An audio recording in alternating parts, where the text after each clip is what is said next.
Alright guys, let me show you something. You get into your car,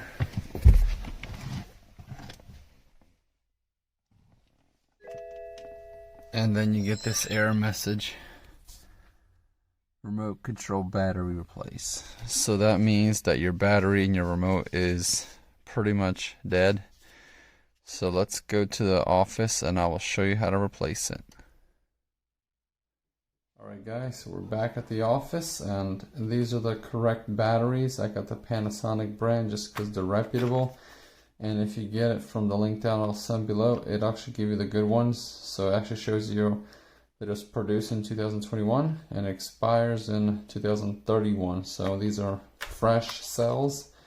You don't have to worry about them being, you buy them and they're already used or old. So this is how easy it is. Push the little button in there and it pulls out the key.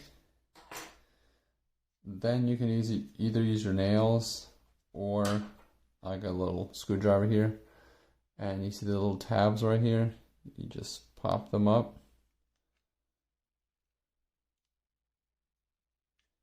and there's a tab right here, just like that. Go in here and pop your battery out.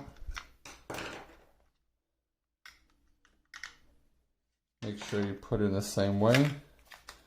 And also most people have two remotes, so that's why I just got two batteries. So pop it back in.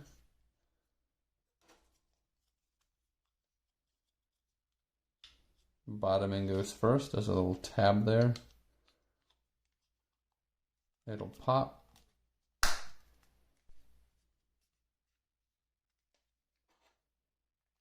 Key goes back in, and you're done. There you go guys, thanks for watching.